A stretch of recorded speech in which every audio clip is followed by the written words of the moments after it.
Another jump short shot.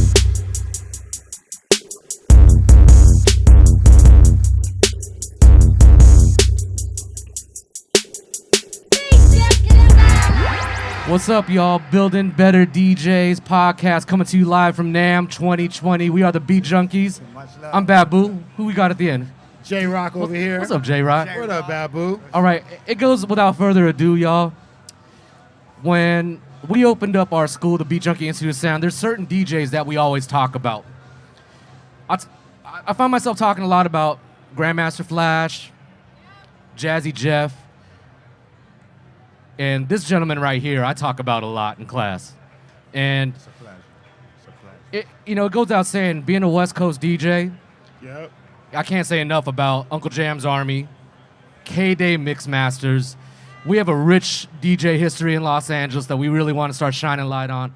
And when I think of LA DJ history, I think of this man. This is our big bro, one of the greatest of all time. One of the greatest. Guys, make some noise for the one and only DJ Aladdin in the place to be. What up, what up, what up, Yo, what up? DJ Aladdin's at NAMM with us, y'all. Oh my God. Woo. 30 years later in the Thank game, you. man. Oh, man. Thank you for joining us, Aladdin. What's up, what's up? So, Pleasure to be here, bro. for those of you guys don't know, this guy birthed a lot of us on the West Coast, if not all of us, from all the way down to San Diego, all the way up north, past the Bay.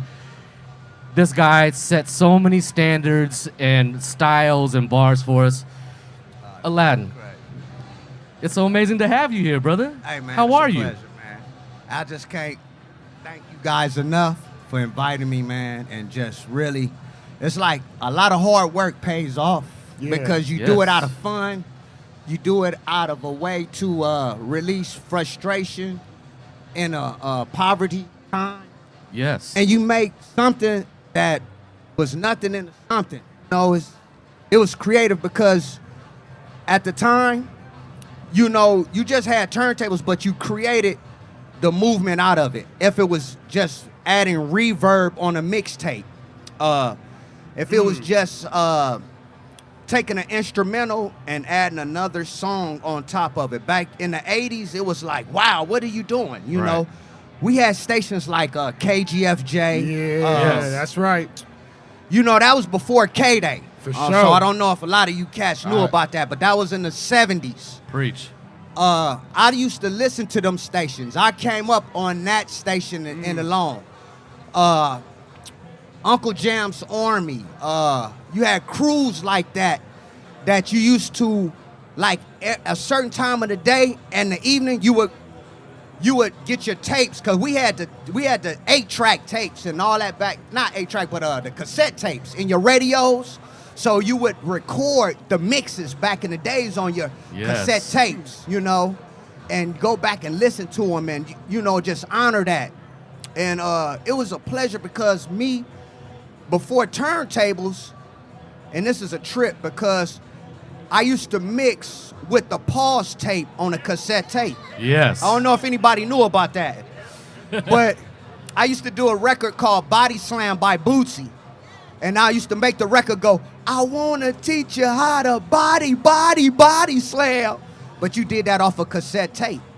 You didn't have turntables then. So back when the turntable came into the effect and the mixer, I got my first mixer from Radio Shack. I don't know if anybody remember where the first mixer came out. Hell You yeah. have It the- was Radio Shack. Did you have the crossfader one or the It one was all the- up and down? It Which was one the did up you and have? down one first. Yes. Because I couldn't afford that one yet. So I used to mix up and down, like, you know what I'm saying, bringing it up, cutting it down. Yeah. So when the fader came out, it was exciting because the fader made it where you could juggle. So I used to look at movies like Wild Style, Beach Street, and I used to honor that because watching them movies, I started learning how to take the DJ culture and mix it in with what I was doing with what, like because, we didn't have the same music style they had then. We had different music. Right. But our music, like when we was mixing, was like Electric Kingdom, Clear, It's Time. Right. You had records like you know, like that. So our records, they were more like slow tempo mixing style beats, and we were more like Hell yeah. That was West Coast at the time, though. But it was dope though. Yes. And then like I honored my DJs like Tony G, Tony G. Joe Cooley. What? And then we had N-Walk. And all these DJs, we used to hook up and go to a school called Verbum Day. I don't know if everybody knew about Verbum Day. That was in Watts. It's right where in front of the Nickerson Gardens projects. But it was an all-men school. But what was so fun, because every week they would have these parties. And you would go there and you would just check for certain DJs that would come. They had a DJ named DJ Chili Chill. Like I said, N-Walk. Joe Cooley would come through, Tony G. And Egyptian Lover would pop up every blue moon, but he was like the goddess back then. So when he come through, it would be like a dramatical moment. You know what I'm saying? When Egyptian Lover would pop up. Shouts out to Egypt. Yeah, Hell much love, man, much love. But learning from that, I used to go home and our thing back then was, if, like J-Rock, if I seen your style and admired it, I couldn't do your style when I come out. I had to make it different. I had to change something about it. So that's what made our styles come out where they were different from the others, because if I came out doing a Babu style set, they would clown me. They'll be like, oh, that's Babu. Oh, that's his style. What are you doing? You know what I'm saying? Right. So you would lose your credibility. So that what made it so dope, because you would want to go home and try to practice, even though you would want to learn their style, but you wouldn't want to do it in public, because they had got recognition for that. Right. But to come out and do something a little different, that's what made your name stand out. So then we had these tryouts for the Mix Masters on the radio station, the K-Day. And from there, I had really got my recognition. But I really never was satisfied with the DJing game until I went to New York. That's just like Malcolm going to Mecca. You got to really learn it. So, Aladdin, I want to talk about that time. So what year is this, 86, 87? This had to be 88? About 80, yeah, about 86, 87. So I also heard rumors you were roommates with DJ Muggs for a while. Oh, no, that was in Hollywood. This was right down the street from a club called Water the Bush. I don't know if y'all remember that, but the Zulu Nation had a big club in Hollywood. It was called Water the Bush back in the days. Hell yeah. We stayed down there, and it was so historic because we had, in my apartment, excuse me, we had, me and Muggs was roommates. We had Grandmaster Cash, What? Special K, and then we had, he was called a hip-hop god of our times. It was a white dude that was handicapped named Funkin' Damn. Y'all know about him? Yeah, Funky come on Klein, now. Hell yeah. And he was like hot. He was from New York, but we had a lot of respect for him because he was like a behind the scenes He was person. super hip. He was super hot. And but he had some injury with his leg, but it never stopped him from his connections with the hip hop world. So all of us was in the same bill. Oh, and Prince Whipple Whip. I don't know if anybody know about Prince Whipple Whip. He was in our building too, man. We used to have so much fun because it was every day it was hip hop, somehow, some way. Right. You know, but going to New York really took me to the next level of the DJing game. No, What took you to the next level there? What made you wake up and say, "Damn, this is it out here in New York"? I was always fascinated by New York, but New York really never gave West Coast DJs respect. So it was like me, I always wanted to get that respect from New York because, so you got to understand, coming up, I grew up in Compton, so I had what they didn't like. Like, I had a Jerry curl. I used to wear khakis. I used to have love stuff like that. So they used to clown people like that. But what made me respect New York because they overlooked me through that and seen my skills on the turntables and accepted me Yes. as one of their own. You know what I'm saying? And then when I won over there, that's when I went to New York, London. Oh, this is DMC time right now. Representing the East Coast. Woo! So that was a big thing right there. That was a big deal. That was a big deal for me, though. No, and I think You know like what for I'm all saying? of us West Coast DJs, we always feel like that going to New York. It's a tough crowd. Oh, definitely. New York's Mecca. It's really, you want to get your props over there. But one thing I gotta say, Aladdin, is there was this time when you just really, you went over there and you spanked them. First of all, you went in really hard. But I want to talk about, there's you and Miz's seminar battle. That was before the DMC. Yeah. And I want to talk about that battle because I love Miz. That's our big brother too, and it's an amazing battle. I wasn't old enough to go there and watch it, but I really felt like DMC and New Music Seminar kind of didn't. Those should have been your titles to me, if you ask my opinion. I watched you spank everyone in every single round. You dropped new styles, and that's why we really championed you. I don't think you really got the light. And one thing I want to shed light on is, like, I remember the style that was going on. People would get on. You got to understand, guys. You would just kind of freestyle. I'm going to throw on my 2 favorite records, and I'm going to get busy, and maybe I catch that pattern I did one day.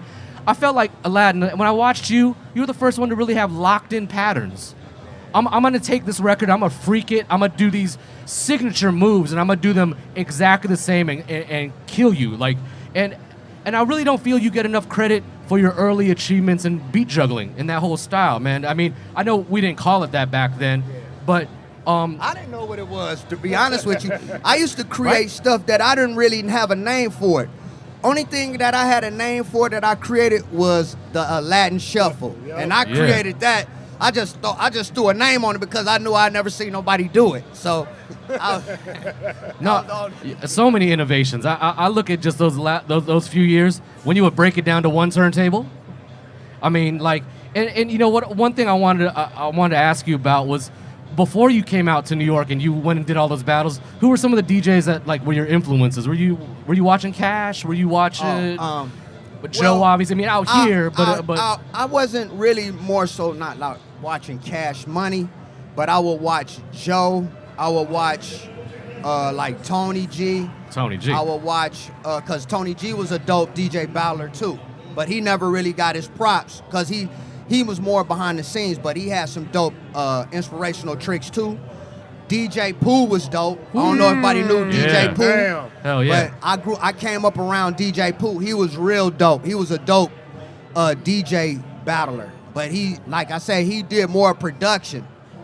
And believe it or not, Dr. Dre has some dope tricks. Yeah. So I don't know if anybody know, but Jinx around up in here somewhere. Jinx, give my boy props, because me and Jinx used to go to his house, and I used to watch Dre DJ and do like a lot of stuff. So I was blessed, man, because I was around a lot of the people that I could see really before they came up, and I gravitated to a lot of their little styles, you know. And Dre had, believe it or not, people didn't know, but Dre used to do certain beat juggling styles too before, because back then he had this record called, he used to go, Surgery. And Dre used to go, calling Dr. Dre to surgery. You know what I'm saying? Yeah. So I used to listen to that, and then I used to just go and to be like, some surgery. So I try to change it up a little bit than what he would do, but I would practice off of what he was doing, but then I add something else to it, because I knew if I did what he did coming up. That's why my DJ sets would change a lot, because the people around me would be like, don't do what give you credit amongst other DJs. Don't do the same DJ set in a battle. Change up, show people that you could switch your styles up. Preach. You could do different things.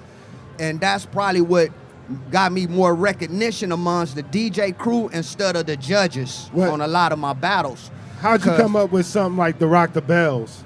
How was that even thought of? Well, that's just practicing every day. Like, you know, practicing, and sometimes you'll practice and you'll just create some stuff. Sometimes being high and practicing can make you get very creative too. You think? Oh, we all know about that. No, I'm just playing. No, but make some noise for Aladdin, y'all. Come on, man. So many gems being dropped. So, lad, you know, Nah, one I'm just playing. one thing I gotta say that really inspired us that you keep talking about is this crew and you're having your squad, and you know that really inspired the Junkies too, because I can relate a lot, because without the Junkies and my crew, that's how we elevated, was having a squad. You know, this is before the internet, before when you had to learn. For us, learning a technique might be listening to a low profile record, or I was lucky if I knew a cat like J-Rock who knew a style. And that's something I want our audience to understand, is like how nice it is to have YouTube and all these other outlets for all this knowledge. You know, talk about like how important it was to have that crew and to gain that knowledge and understand techniques. You know what I'm saying? Like, It was really awesome for me because being from the West Coast, I got accepted in this crew on the New York side on the East Coast, it was called the Superman crew. And it was Clark Kent crew. But the DJs was like DJ Scratch from EPMD. Yep. We had a few cats. We even had Miz from Philly, but we had a lot of New York DJs in our crew. So what was so dope, because when we would practice, Clark used to always try to make everybody separate their style. So say if he had you do a party or you go do an event, they wouldn't all say, because you know New York is critics. They'll tell you in a minute if your stuff is whack, if you sound like this. New York will not bite their tongue. That's one thing about the East Coast cats on New York. So for us to be dope and to have that recognition, we all had to be our own style DJ, have our own authentic style. But then when he sent us somewhere, you could tell we was all different, because sometimes we would go up against other DJ crews, but not out of just straight battle, but it might be low key, it is a battle. right.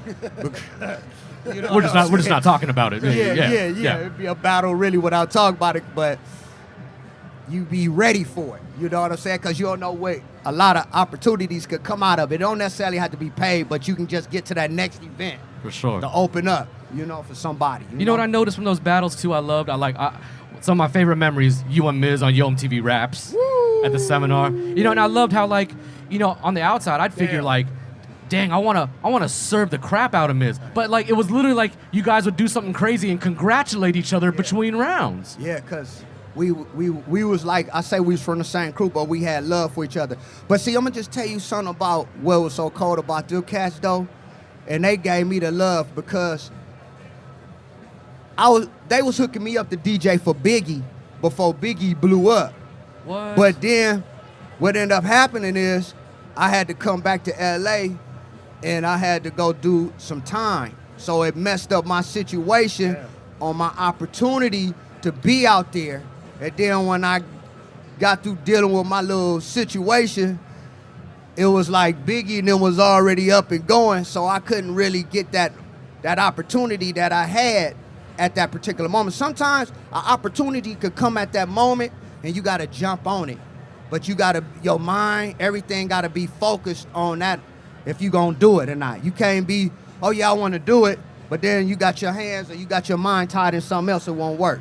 So that's why it was like, man, I to this day I think about them opportunities, man, but I don't know where it would have led to now. But it was the blessing because off my DJ skill and them giving me the love they giving me, they was hooking me up with dope cats. Like Big L, rest in peace. I don't know if y'all heard about him, but he was a hot up and coming MC that was finna come up, but lost his life to the streets of New York. And it was like, man, it was dope, man. But just to be able to come up around them cats, man, it was awesome. I was hearing about Jay-Z, and this was like in 88, 89, before anybody even knew who Jay-Z was. You know what I'm saying? But coming up, them cats were like, this dude finna be hot. He finna be hot. You know what I'm saying? But sometimes, I guess you gotta wait your turn. Sometimes every moment don't be the time when you think it's come, but it'll come though, you know what I'm saying? You know what I say, Aladdin, though? You more than left your mark, my brother. As you can see around here, man, we love and appreciate everything you've contributed to the art form, to hip-hop, to DJ culture. Thank you. And you still here now, my brother. I So appreciate we it. want to hear more, we want to see more. But guys, please make some noise. One of the greatest of all time.